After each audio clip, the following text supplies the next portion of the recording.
আরণ্যক আর রোশনাই কাছাকাছি আসতেই রেগে গেল গরিমা। সম্পূর্ণ জানতে ভিডিওটিতে একটি লাইক করে প্রথম থেকেই দেখতে থাকো। গল্পের শুরুতেই দেখা যায় আরণ্যক বুঝতে পারে রোশনাইয়ের নেশা হয়ে গেছে। এর জন্য রোশনাই এই রকম করছে। রোশনাই প্রচণ্ড ছেলে মানুষই করতে থাকে, যা দেখার পর আরণ্যক আরও বেশি করে রেগে যায় আর বলে, এসব কি হচ্ছে কি, তুমি এরকম করছো কেন? আর রোশনাই তখন বলে, ছাড়ুন আমাকে, আমার একদম ভালো লাগছে না, আমি তো এখানে থাকতেই চাই না, আমি এখান থেকে চলে যেতে চাই। কেন আমাকে জোর করে এখানে আটকে রেখেছেন আমি তো সেটাই বুঝতে পারছি না। কি চাইছেন বলুন তো আপনি? এর মধ্যে আরণ্যক বুঝতে পারে যে রোশনাই এতটাই খেয়ে ফেলেছে আর এর জন্য দায়ী জাহ্নবী। তখনই আরণ্যক বলে, কেন এরকম করলে তুমি? হ্যাঁ, তুমি তো জানো মেম সাহেব ও এসব খেলে ছড়িয়ে ফেলে, আর সেটাই হলো, ওকে কেন জোর করে এতগুলো গ্লাস খাওয়ানোর মানে এটা কি আছে আমি বুঝতে পারছি না। জাহ্নবী বলে, তুমি আমার সাথে এরকম ব্যবহার করছো বাদশা? তার মধ্যেই রোশনাই সাইডে চলে যায়। আর এতটাই রেগে গেছে আরণ্যক, সেই জন্য হাতের সামনে ঠান্ডাই ছিল আর সেগুলো বেশি করে খেয়ে নিয়েছে। এরপর আরণ্যকেরও নেশা হয়ে যায়। আরণ্যক আর নিজের পায়ে দাঁড়াতে পারছে না, রীতিমতো টলমলো করছে। তখনই রোশনাই জামা কাপড়গুলো তুলতে থাকে। আরণ্যক এসে বলে, আরে গরিমা তুমি এখানে, আমি তো তোমাকে অনেকক্ষণ ধরে খুঁজছি। রোশনাইকেই গরিমা ভাবতে শুরু করে দেয়। এর মধ্যেই গরিমাও চলে এসেছে নিচে। আর গরিমা বলে, এ কি, আরণ্যক কোথায় গেল? এত তাড়াতাড়ি কোথায় চলে গেল? বুঝতে পারে ওপরে রয়েছে। রোশনাই তখন বলে, আপনি আমার কাছে আসবেন না, কেন এরকম করছেন? আরণ্যক ভাবে গরিমা হয়তো তাকে বারণ করছে, কিন্তু না, আসলে বারণ করছে রোশনাই। যেহেতু রোশনাইয়ের মধ্যে গরিমাকে খুঁজে পেয়েছে আরণ্যক, সেই জন্য রোশনাইকে গিয়েই জড়িয়ে ধরছে আর বলে, গরিমা তুমি এত রিয়্যাক্ট করছো কেন? সামনেই তো আমাদের বিয়ে, তারপরে আমরা হানিমুনে কোথায় যাব বলো তো? আর যেখানে যাব সেখানে অনেক মজা হবে, অনেক হই হুল্লোড় হবে, দেখোই না কি হয়, হেব্বি মজা হবে, সত্যি বলছি দেখো। তার মধ্যেই রোশনাই ভাবে, এসব স্যারজি কি বলছে।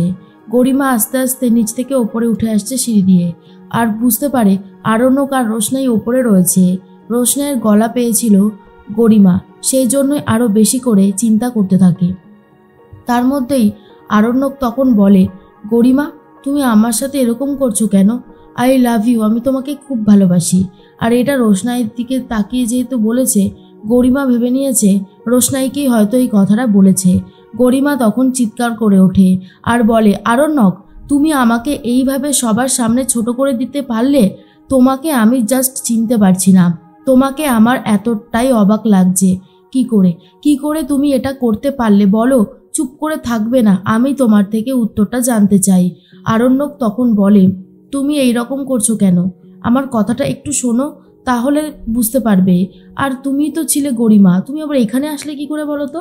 গরিমা তখন বলে, শাট আপ, আমি আর তোমার কাছ থেকে একটা কথাও শুনতে চাই না, অনেক অন্যায় করেছো তুমি, আমি আর তোমাকে ছাড়বো না, বুঝতে পেরেছো?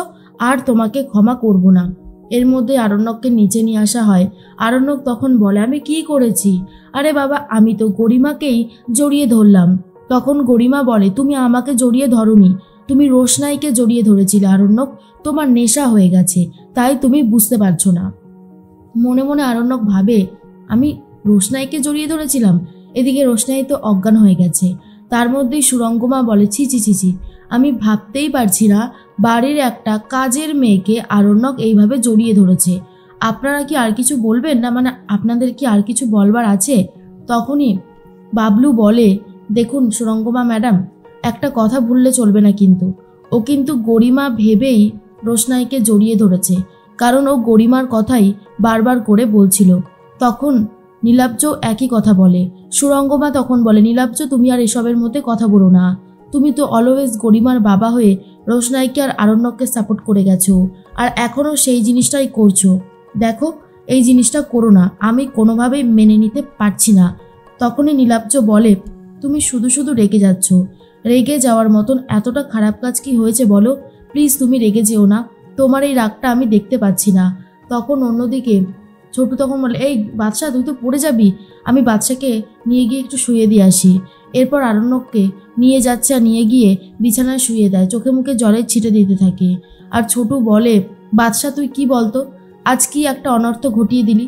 তুই তো এই বিপদ থেকে বেরিয়ে আসবি, কিন্তু রোশনাই ওকে কে বার করবে?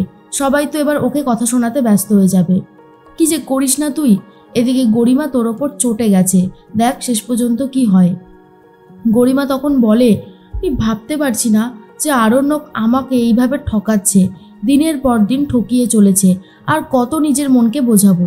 এরপরে এই বাড়ির সাথে আমার আর সম্পর্ক থাকবে না, আরণ্যকের সাথে তো নয়ই। তখনই বাবলু বলে, এরকম ডিসিশন নিও না, আমার মনে হয় তোমার একটু ভুল হচ্ছে, একটু একটু শান্ত হও। তখন গরিমা বলে, কি করে শান্ত হব? আমি যে কোনোভাবেই শান্ত হতে পারছি না, যেটা হচ্ছে সেটা একদমই ভালো হচ্ছে না। আমার খুবই খারাপ লাগছে এটা ভেবে যে আরণ্যক এইরকমভাবে আমাকে ঠকাচ্ছে।